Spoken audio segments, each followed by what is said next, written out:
kejar zero dose-nya yang nomor 2 sekitar Semarang.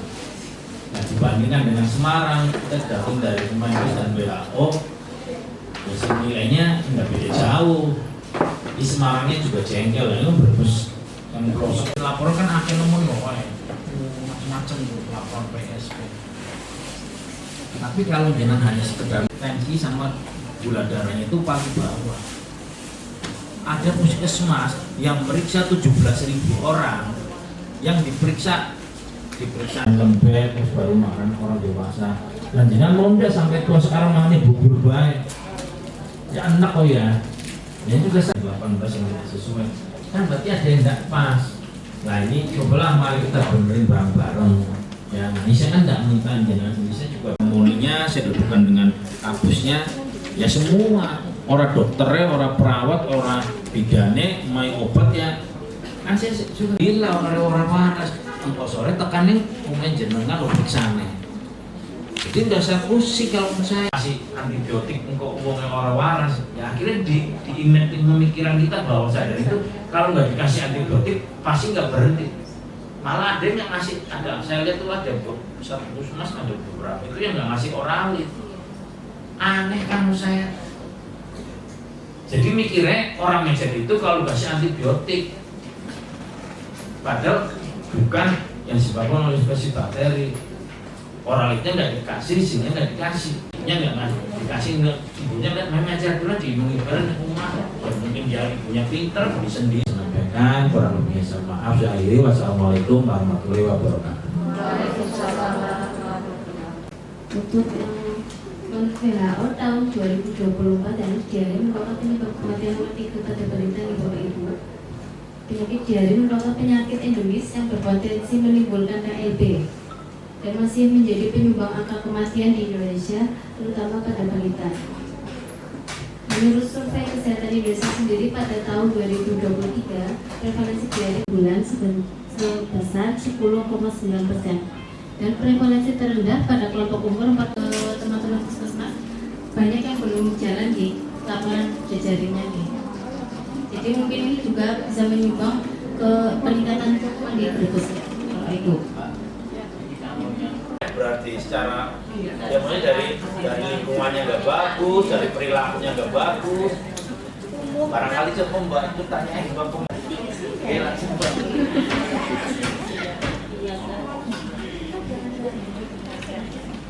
Bulan itu mereka standar semua gitu, untuk Brebes standarnya hanya 6 bulan. Seperti yang kemarin saya sampaikan, waktu pertengahan kami mengadakan rapat kan baru 2 bulan gitu, baru 2 kali.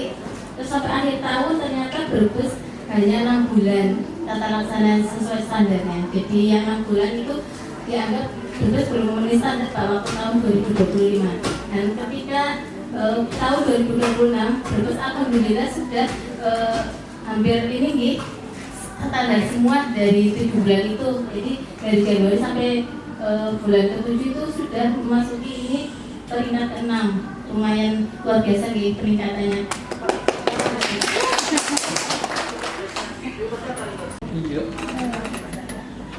Untuk di Kabupaten Brebes sendiri Bapak Ibu, ini saya setelah mereka begini 2 dan 15 itu dari Januari sampai bulan Juni Bapak Ibu, karena ini 1 tahun belum berakhir. Untuk kasus diare semua sendiri di tahun 2025 yang paling banyak adalah si Rampok 725 kasus, dan yang paling bawah Bapak sudah hadir atau belum nih Bapak? Belum, tidak hadir sepertinya. Untuk 62 kasus saja. Pak Salim Pak. Kayaknya belum hadir Pak. Untuk kasus sama 61 kasus saja dari Januari sampai bulan Juni. Ini untuk tata laksana sesuai standar pemberian oralit dan sini Bapak Ibu. Untuk tahun 2020 sendiri di puskesmas yang paling banyak 1 tahun ya, 12 bulan itu maksudnya 1 tahun. Dan bisa dilihat pertama Brebes, Sidomulya, Tanjung, Cikakak, Cikesaukido, Ketanggungan, Setanggal, dan Cirampok. Dan untuk yang paling sedikit untuk gula standarnya ada di Bojong Sari dan Bentar. Mbak Inse sama Mbak Mas Soni belum hadir nih sepertinya. Lung Gede Puskesmas Kemurang Wetan, Kecipir, Losari, Kaliwadas, Bumiayu, dan Buaran. Itu 7 bulan ini tata laksana sesuai standar gitu. Untuk yang jangan misi-misi nih pindahnya ke Cipir lah. Kan jangan jalan banyak budilingnya hebat. Laporannya apa? Lengkap. Yang tadi, yang dari yang provinsi.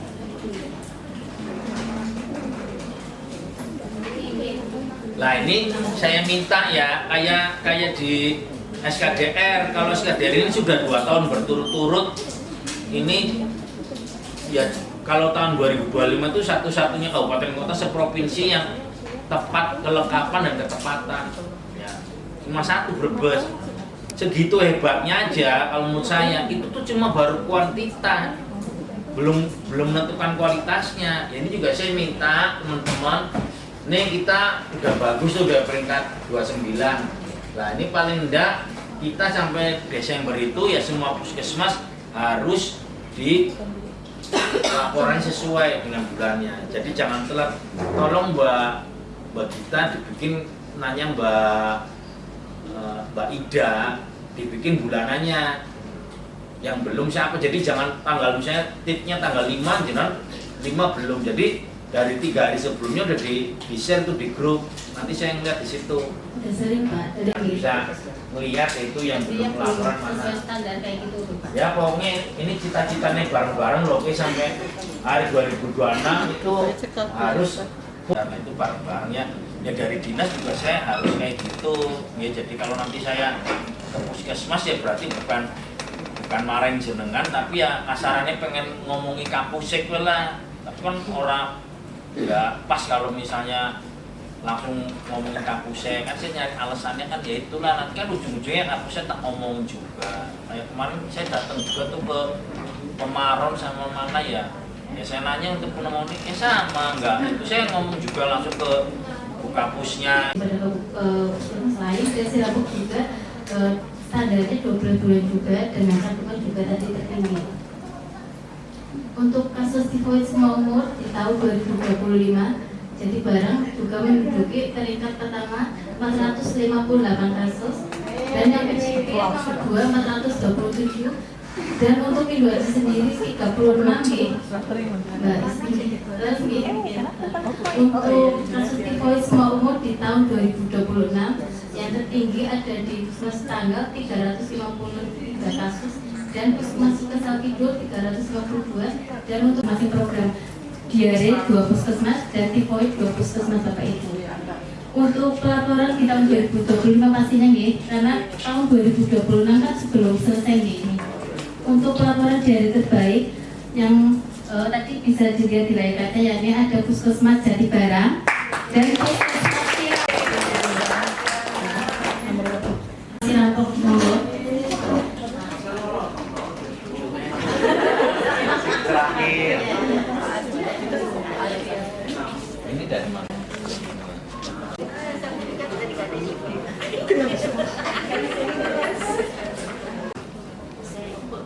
Dua.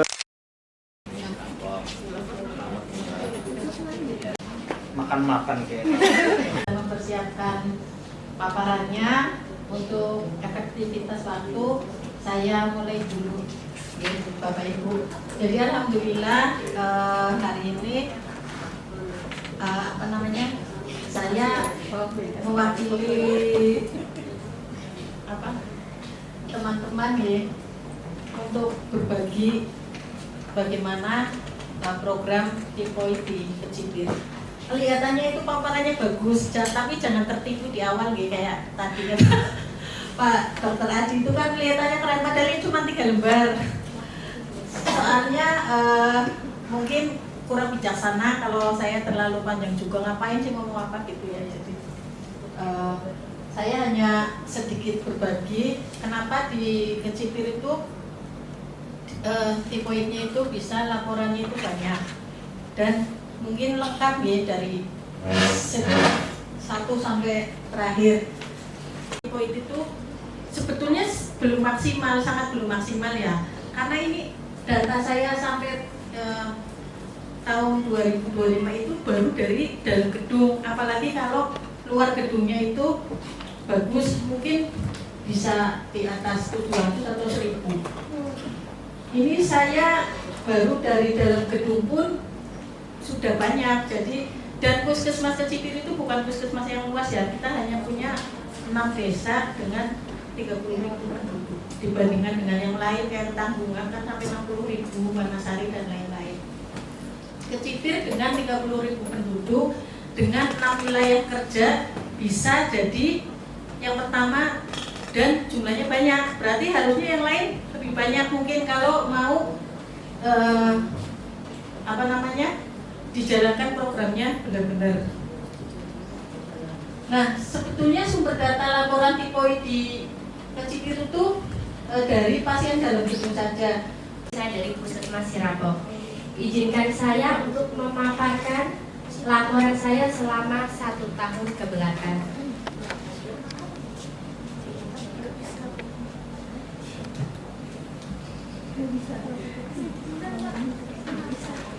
Dari balita ada 158 atau 66,90%. Itu data dari penemuan kasus diare balita Puskesmas Sirapo.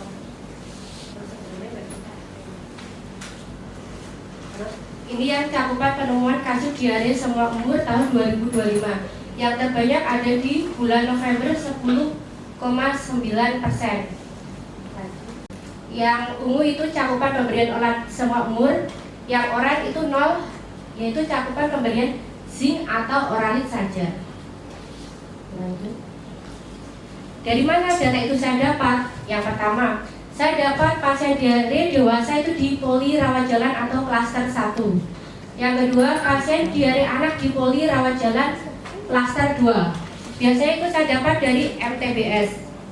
Terus laporan bulanan dari bidan desa. Dan hambatan tahun 2025 itu tidak sinkron antara SIHP dan data di Excel. Kadang Excelnya 70, kebaca di HP hanya 69, kayak gitu. Apa solusi? Kemudian saya ada solusi di tahun 2026 ini. Saya hemat waktu dalam pengerjaannya. Cuma kita nggak boleh asal kopas. Kadang kita asal kopas ternyata akan merubah rumus di Excel yang asli. Terus kirim laporan lewat SIHP, jangan mepet deadline. Itu solusi saya itu. Dulu saya mepet deadline karena saya nunggu laporan dari bidan desa. Tapi setelah saya pakai file yang saya kirim, saya jadi ada waktu longgar untuk mengerjakannya dan lebih cepat. Selain itu, pastikan data benar. Salah data gagal kirim di SIHP. Itu data walaupun data Anda lengkap pun itu kalau SIHP-nya lagi bermasalah, salah dalam titik koma, itu juga akan gagal kirim. Dari saya ada pantun ya. Hari Minggu masak pare. Parenya makan dengan nasi hangat. Ayo rekanku sama program berdiare. Selalu kompak dan semangat. Satu dalam aplikasi SIHP. Terima kasih. Dinkes Brebes dan seluruh programmer diare dan tifoid se-Kabupaten Brebes dari masing-masing puskesmas. Perkenalkan, saya Raisa Fitri dari Puskesmas Jatibarang, izin memaparkan terkait pelaporan diare dan tifoid di Puskesmas Jatibarang tahun 2025. Yang pertama, saya memaparkan terkait pelaporan diare terlebih dahulu. Di sini kami sajikan tren kasus diare Puskesmas Jatibarang tahun 2025, Bapak Ibu, di mana wilayah kerja Puskesmas Jatibarang terdiri dari 14 desa, dan di sini juga kami mendapat data dari pasien luar wilayah juga sehingga ada 15 sumber, di mana dari tren kasus diare pada kelompok balita ini didominasi adalah desa Jatibarang Kidul. Mengingat desa Jatibarang Kidul merupakan desa dengan jumlah penduduk terbanyak sebanyak 10.000 lebih, sehingga tren kasusnya pun sejajar atau sejalan menjadi lebih banyak juga. Ini untuk kelompok balita. Lalu ini untuk kelompok semua umur, tren kasusnya masih sama. Desa Jatibarang Kidul mendominasi untuk pasien diare semua umur. Sedangkan untuk cakupan penemuan kasus balita diare Puskesmas Jatibarang tahun 2025, walaupun tadi di tren kasusnya Jatibarang Kidul tertinggi Bapak Ibu, namun yang mencapai target melebihi 200% dari prevalensi diare yang sudah ditargetkan, itu yang sampai 200% Desa Klampis Bapak Ibu, bukan Jatibarang Kidul. Jatibarang Kidul posisinya nomor 2 di 144%. Sedangkan untuk cakupan penemuan kasus dari semua umur, sejalan dengan tren kasusnya, di Jatibarang Kidul sebanyak 144% juga, dan peringkat kedua di Jatibarang Lor selisih tipis 144% sekian. Nah, ini untuk penyajian datanya Bapak Ibu, dilihat untuk jumlah penduduknya memang Jatibarang Kidul yang paling banyak. Untuk target penanganan kasus semua umur dan penanganan kasus balita, ini kalau di total semuanya memang Puskesmas Jatibarang itu untuk penanganan kasus balitanya melebihi targetnya 196. Puskesmas Jatibarang target penemuan kasus balita diarenya 252, sedangkan untuk semua umur dari targetnya 672, Puskesmas Jatibarang mencapai 96% dari target, yaitu 647 kasus. Namun jika dibedah satu-satu Bapak Ibu, setiap desanya itu tidak semua mencapai target. Yang mencapai target hanya Desa Jatibarang Kidul dari target 115, penemuan kasusnya 167 untuk semua umur, lalu balitanya targetnya 33, penemuannya 61, dan beberapa ada di pasien di Kalimantan juga. Lalu selain itu juga di sini tahapan pengumpulan data pelaporan diare Puskesmas Jatibarang. Tahapannya yang pertama adalah pengumpulan data. Data kasus kami ambil atau dikumpulkan dari berbagai sumber. Lalu setelah dikumpulkan, kita melakukan pengolahan data dari kumpulan data tersebut menjadi satu draft terlebih dahulu. Lalu kita analisis seperti balita diare berulang dalam 1 bulan itu apakah ada. Lalu kita sajikan atau tambahkan ke draft laporan dari Dinkes dan dibuatkan grafiknya. Lalu yang keempat, kita melakukan pelaporan. Untuk saya sendiri adalah petugas surveillance, jadi kami melakukan pelaporan mingguan melalui aplikasi SKDR. Lalu pelaporan bulanannya melalui si Happy dan lewat link weekly di Dinkes Kabupaten Brebes. Serta tindak lanjutnya kami ada anggaran BOK melakukan promo per tanggal, bisa ditarik juga dari tanggal 1 sampai tanggal 31. Begitu, setelah diklik kita bisa klik cari, lalu setelah dicari sudah muncul tabel di bawahnya. Misal kan ini bulan Juli ya, jadi ada keterangan bulan Juli, nanti tinggal diekspor.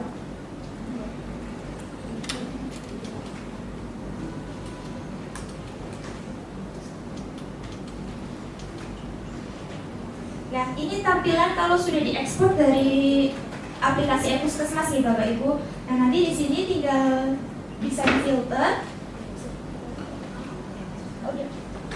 Ini bisa difilter di bagian tanggal kunjungan dan lain-lain. Terus nanti kalau sudah difilter bisa dipilih penyakitnya. Ini bisa dipakai juga untuk penyakit tipoid dan penyakit-penyakit lainnya. Jika Bapak Ibu ada yang dari petugas SKDR juga bisa lewat sini.